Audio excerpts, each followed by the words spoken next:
In this video we revisit one of the most memorable ocean crossings I've ever done.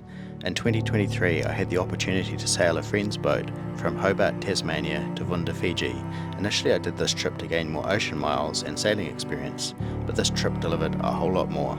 This adventure would take me 2,500 nautical miles from the edge of the Southern Ocean across the Tasman Sea and into warm trade wind sailing conditions. I was about to experience something few ever will. Join me as I share with you my experience of sailing from latitude 43 south to 18 south, experiencing up close some of Tasmania's most stunning coastline, having the roughest conditions to date while crossing the Bass Strait, and being warmly welcomed into the beautiful island nation of Fiji. Leaving the Bay of Islands in New Zealand on the 25th of May, I flew to Hobart. After spending a few days to prepare ourselves and the boat, we set sail on the 28th of May and sailed down the Derwent River, under the Tasman Bridge, and out into the fringes of the Southern Ocean.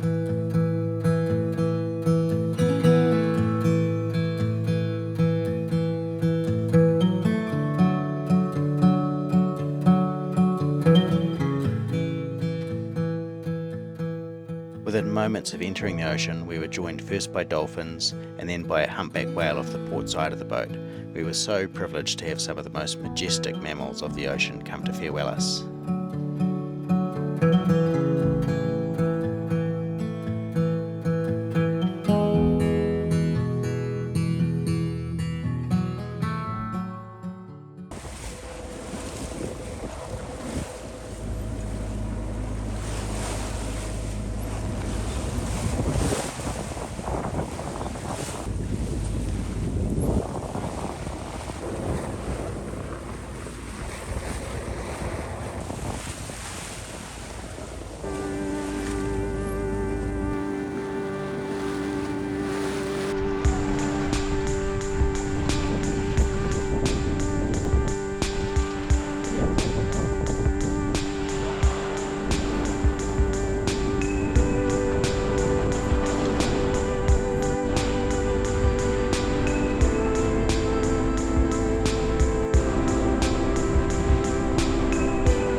As we sailed close to the tall sea cliffs of Tasman Island, we experienced not only confused seas, but also big shifts in wind strength and direction, which made us deviate further away from the cliffs to find more consistent conditions.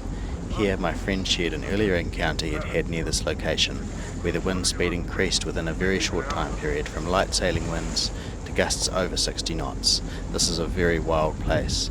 Very few get to experience sailing this raw, wild and remote yet beautiful location, and looking at this footage now still brings back the feelings of excitement and awe as I am reminded about this part of the journey. As we rounded the southeastern extent of Tasman Island, we turned north and sailed into the night. The next morning we sailed making good speed north along the eastern coast of Tasmania. It took us most of the day to arrive at the northeastern corner of Tasmania. We had pleasant sailing, mainly on a broad reach, with lots of majestic seabirds about.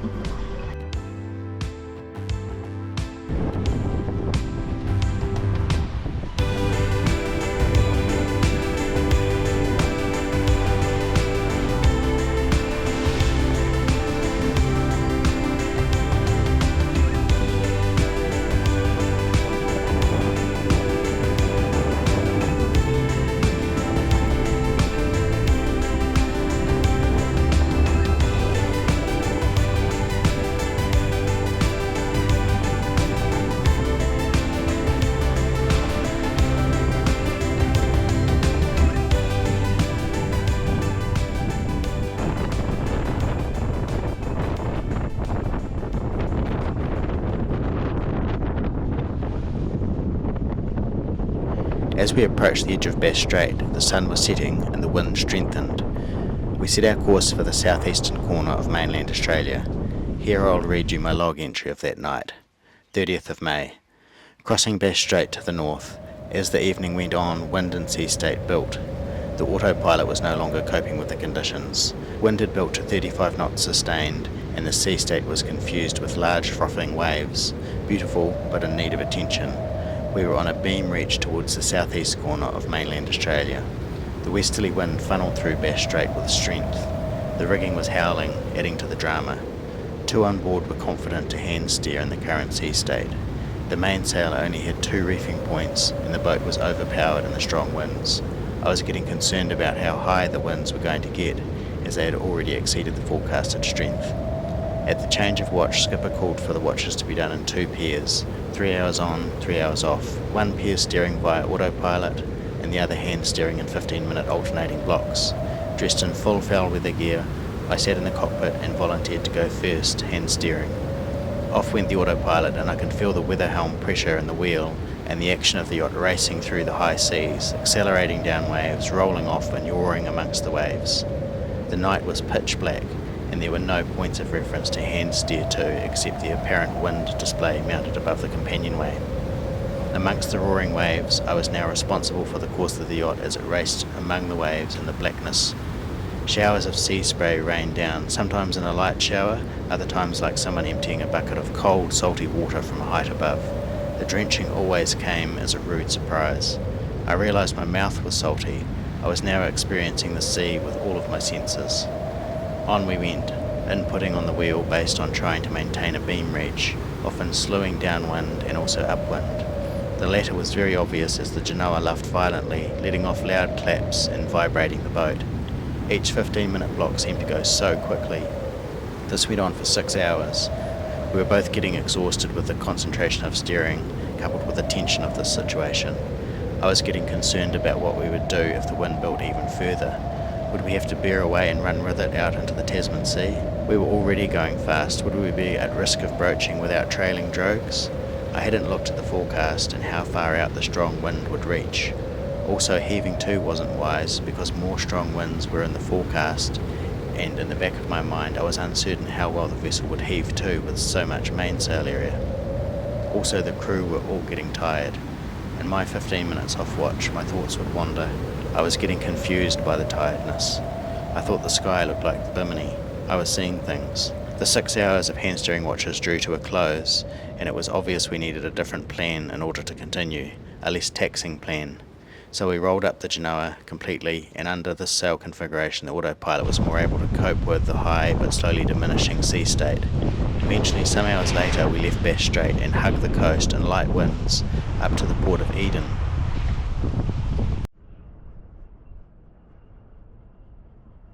It was bliss to be at anchor in perfectly still water. All aboard slept well. In Eden, we'd picked up one of the free moorings, and we took a couple of days to recover from the Bass Strait crossing and to prepare for the rest of our journey. We would clear out of Eden on the 2nd of June and began our sailing across the Tasman Sea. Once again, we were followed by a large pod of dolphins and a number of whales on leaving Australia. The Tasman leg was fast sailing. We had caught the outside of a low-pressure system which flung us north. On the 5th of June, I wrote, 6 to 10 a.m. watch. Wind still ranging 15 to 25 knots, sailing at 040 to 050 degrees. Saw boat surge at 16 knots down one wave. We have been keeping up with the outside of the low, so we have been maintaining a position in wind speeds 15 to 25 knots. The sea has been rough, with a combination of wind waves and huge Southern Ocean swell. At one point today while steering, a massive swell caught up with the boat, and for a moment it felt like I was on top of a skyscraper looking out across the rough ocean on a lower plane. Sailing across the Tasman Sea, we made our best distances with 3 200-mile-plus days in a row. Within 5 days, we were north of Norfolk Island and entering into the latitudes of the warm and consistent trade winds.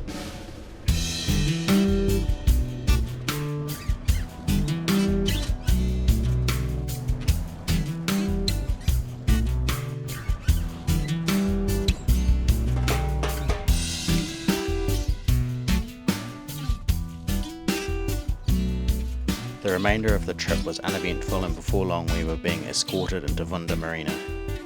There are no words I can use to describe the feeling of the warm welcome of the Fijian people at Vunda Marina, singing their welcoming song after 13 and a half days at sea and experiencing some of my most challenging sailing to date. I was glad to be in the safety of port, but saddened that the adventure was now over. If you want to read more about this trip, visit our website where I've shared my daily logs, link in the description below.